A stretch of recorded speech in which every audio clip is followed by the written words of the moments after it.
doing? Oh my gosh, it's been a minute, right? Yeah, last time I saw Well, you was at the ball in New York. I think, yeah, it's so been a long time. Ryan took me to my first ball. So Yeah. today on the Queen's English, we have Ryan, who is extraordinary, who is part of the ballroom culture, who is just proud and wonderful, hails from New Jersey. The reason why I wanted you on here is because when I started really digging into the Queen's English and learning about ballroom culture and learning about identity, you know, you were very instrumental in leading me on that journey and understanding language, the importance of language, the importance of, you know, culture, right? And so I thought it would be so wonderful to have you, you know, share your story. I am a big part of the ballroom culture, so many know me as Rah Rah Prodigy.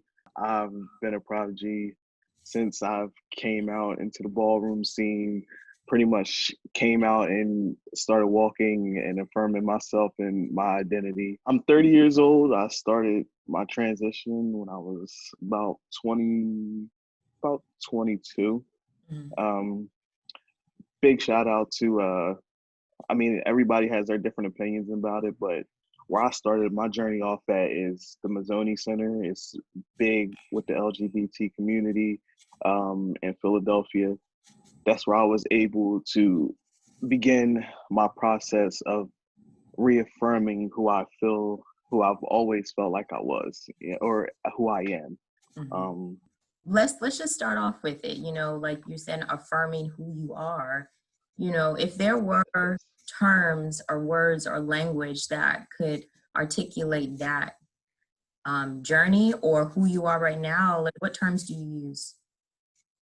Me, I mean, I'm pretty stealth. I know that's one of the terms that you Mm-hmm. came across that you were able to elaborate on. I live my life every day as a regular cisgender male. A lot of people that I come across have almost everyone that I come across, they have no idea, you know. Eh, but I'm still in the community where I grew up at, so there's always going to be people who do know my tea. I know you. Mm-hmm. I didn't know if you got that word in there, my Oh tea. yeah, we got the tea, we got the truth. I just appreciate you coming on and, you know, telling us the importance of affirming yourself. Let's just put it that way. Affirming, I love what you said, just affirming, you know, who you've always thought you were. And even though there may be challenges, whether it be in family or friends that choose not, Most definitely those. right, affirm that, but still, you know, you stand in your truth. And I think that that is quite courageous, you know.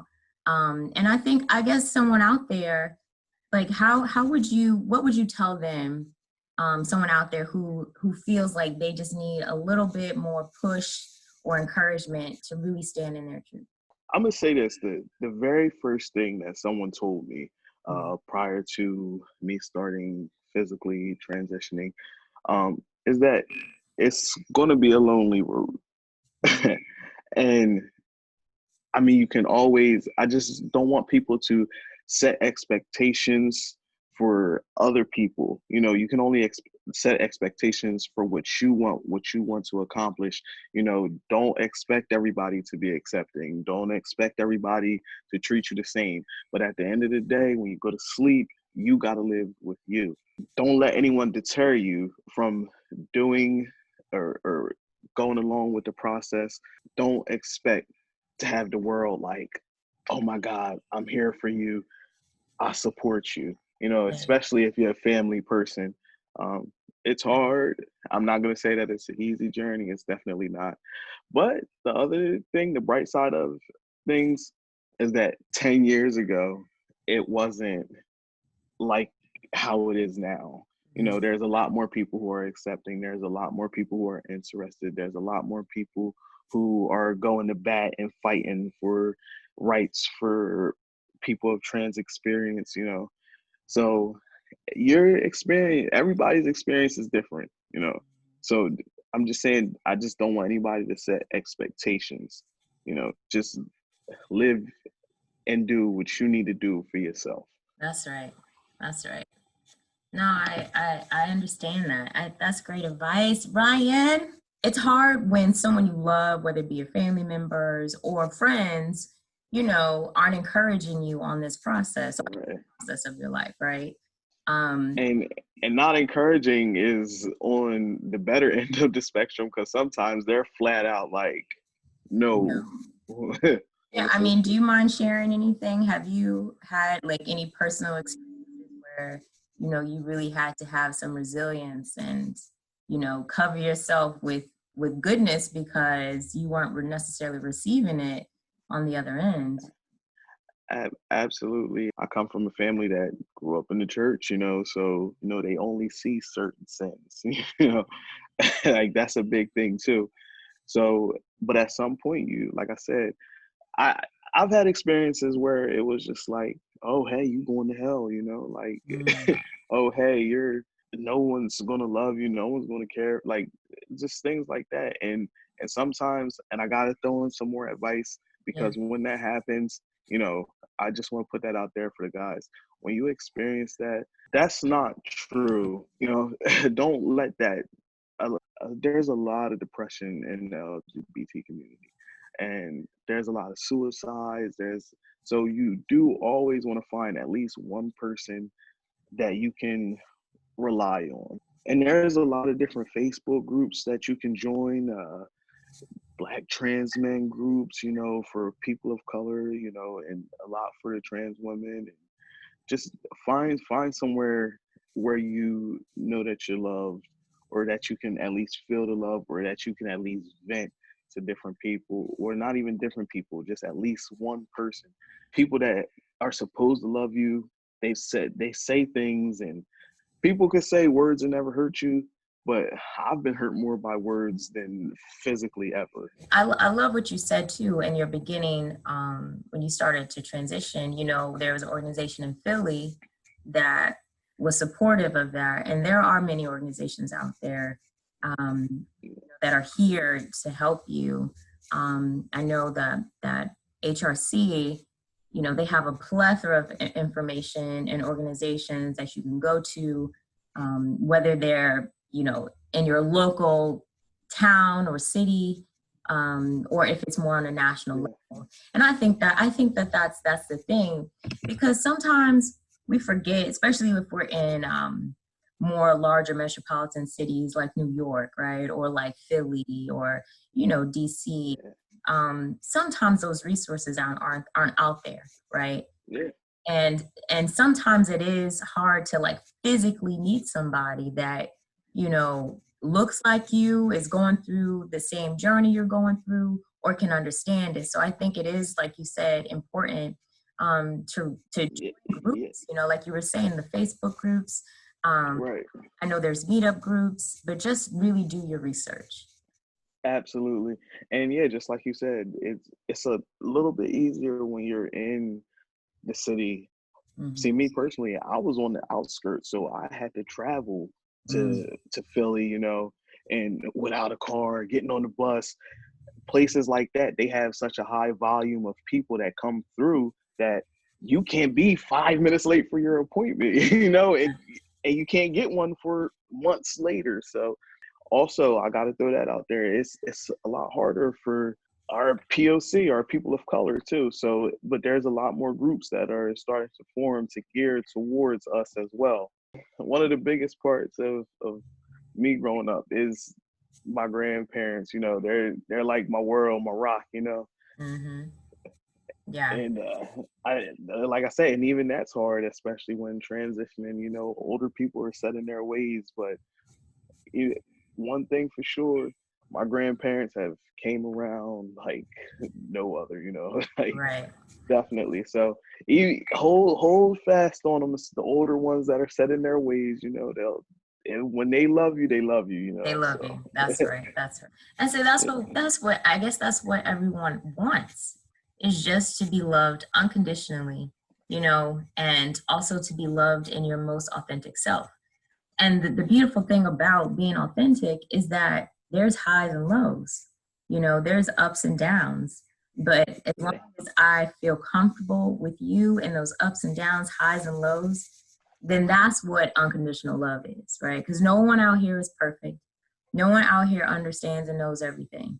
But what we do know and have the capacity to do is love, right? That's the most absolutely.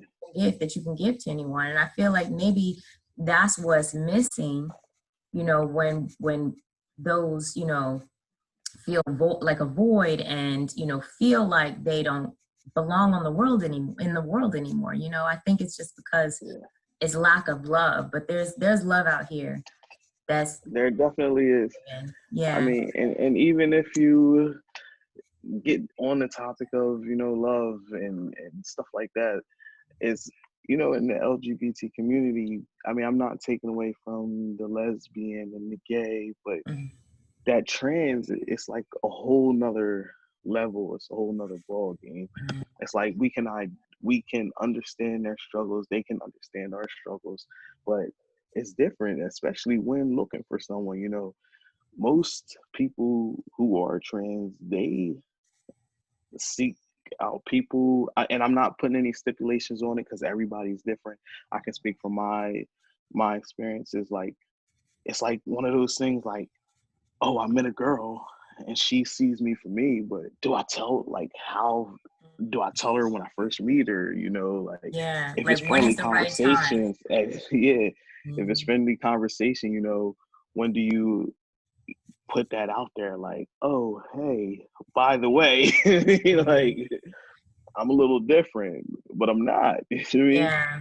Transition is just the steps that you take to affirm your character, to be fully in the identity that you see yourself, whatever changes that you decide to go, everybody decides different routes. Some people don't even take tea, Yeah. and tea, I know that's one of your I know. terms, So what is testosterone, tea? What is tea tea. for those out here? T, do you know my business? Right. Then T, testosterone. So, Yeah. uh, testosterone, it's injections. It's kind of a pain. I often forget. Yeah. Doesn't hurt, but it's just like doing it often. Yeah. Usually it's like weekly, bi-weekly. I honestly don't even know at what point do you say, oh, I'm going to stop, like, Okay. Okay. or if you do, I know that a lot of guys, that have gotten, hysterectomies, that they don't need it as often, Okay. with your hormonal changes and everything like that. Let's talk about ballroom. It was, man, I don't know. It was a couple of years ago now, but I kept telling Ryan, I was like, Ryan, I want to go to a ball. I want to go to a ball. And Ryan was like, I got you. Yeah, there's always like a Legends Ball. I definitely got to shout out my house mother. She does the list. Mhm. She has the list that's in Philly every year.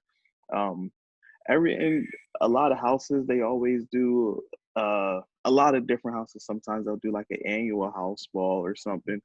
But it's so many different people that throw balls down. It's even extended over into Europe, like the Yeah. overseas and stuff. Hmm. So it's like everywhere now. It's more mainstream now too. Yeah, exactly. That's like one of those things that I personally feel like the culture, it starts to get, it Diluted. starts, yeah, Yeah. It because it starts to get started in New appropriated. York. That's what happens. It Exactly. starts See, to I get didn't want to appropriated. say it, but now you got shows now, like ever since that happened, and Legendary is on HBO, Mm. with Laomi on there and Oppose, Yeah. So there's a lot of different stuff out now that is like, oh, hey, we're We're here. here. We're here. Which Yeah, I do think is wonderful. I think the visibility is important. If you are gonna write something, I feel like Pose is absolutely amazing. They do a wonderful job making sure that, stories are told and the visibility is given. Um, and I think that's why it's wonderful. But I guess when it comes to the appropriation, what's problematic is that when the credit's not given. You know what I'm saying? That's right, the difference when you're honoring right.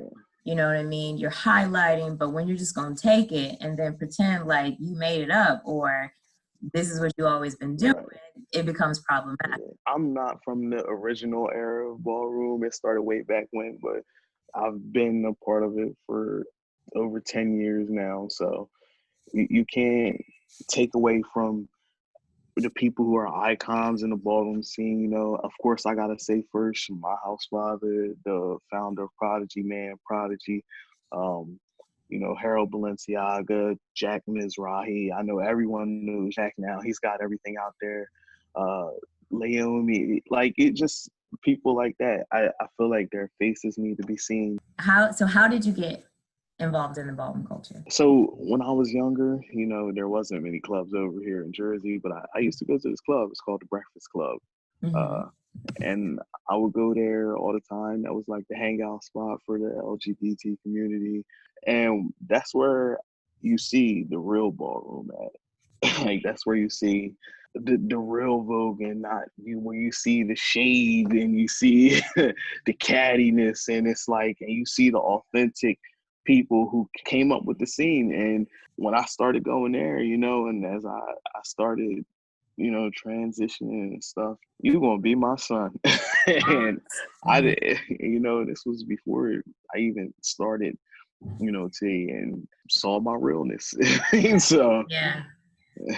I love it. So, okay, what's your favorite category to walk? I mean, the only category I do walk is trans man realness. So, Okay. but let me tell you, my favorite category to watch is runway. Runway? Yeah, they man, if you see the things and ideas that they bring to life, it's crazy. Like you can the category could be saying come as a mop, you know, and Right. you'll see a big strap, and I'm like, but It's the creative. creativity, It's creative. oh Yeah. The my gosh, imagination, innovation. Yeah. yeah, you know they do productions and like, yo, where did you even get the mental capacity to come up with that? With Yeah, I think that's what, when I went to my first ball, I was blown away. I was really blown away because, I mean, it's a whole thing. And yeah.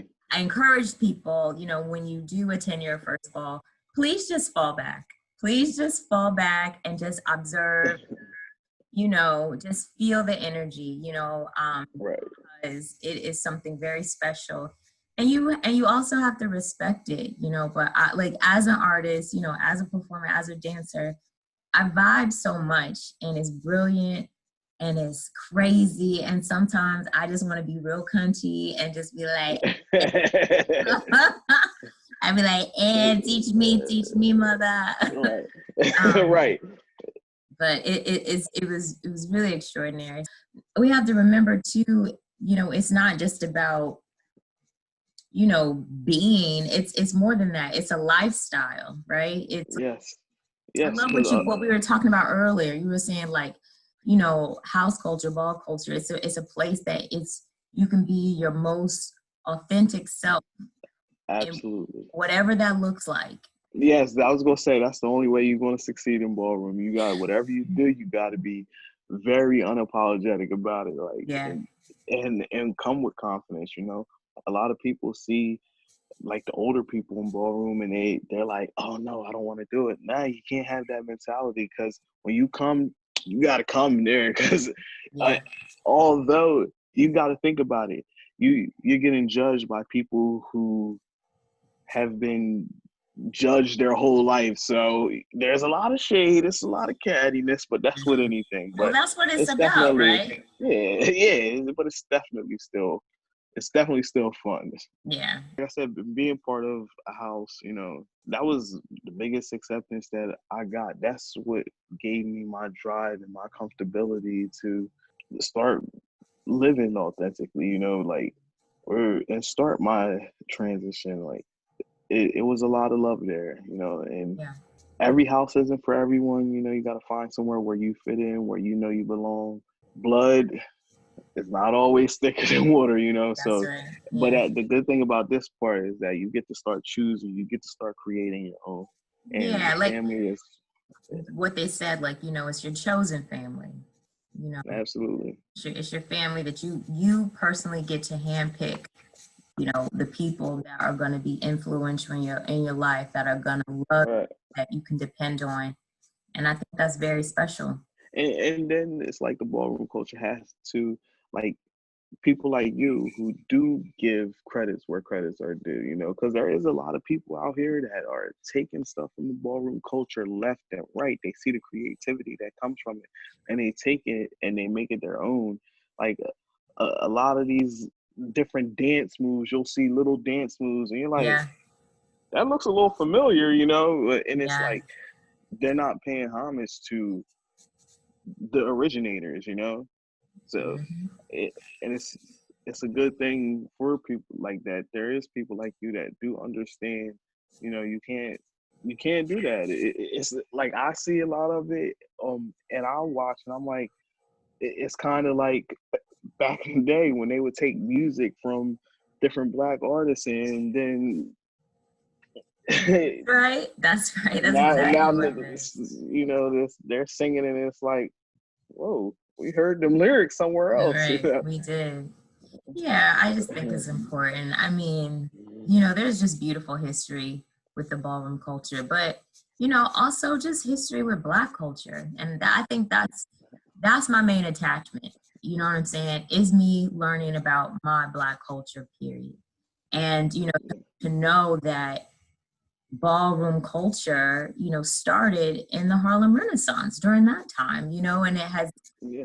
progressed into what we know now. But basically, having a safe space to be your authentic self, to be creative, to be, you know, exaggerative, to have attitude, and be accepted for that, and not look down, but be encouraged. That's the thing.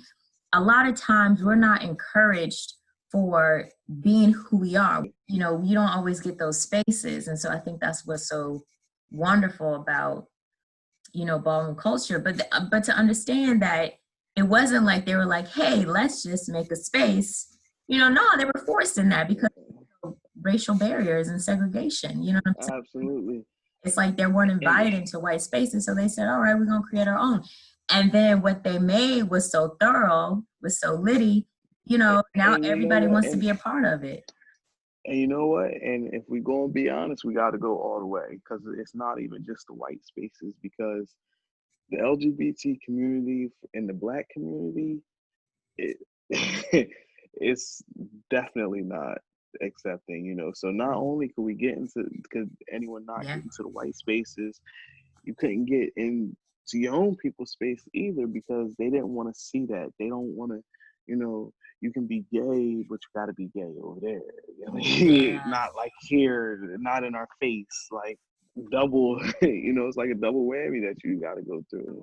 We got a lot of work to do, you know, like in this macro space of, you know, just bringing equality to all, regardless of your gender, Absolutely. sex, your sexuality, you know, your race, Right. class, you know, and then we have a lot to work within the micro, you know, state of, you know, the Black community. And you know, I think what's really great right now, you know what I'm saying, in this globalization and understanding and Yeah. respect of Black Lives Matter is that, you know, the focus is all Black lives, All Black Lives Matter. all, period. You know, the trans lives, the LGBTQIA lives, you know, the poor people's lives, the women's lives, the men's lives, Yes. the non-binary lives. We matter, man. We matter. So, but Ryen, I appreciate you. You are the best. Go Ryen. Go Ryen. You're very welcome. The Queen's English is coming, y'all. Hey, Hey. hey. Thank All you, right. Chloe. See See you. you.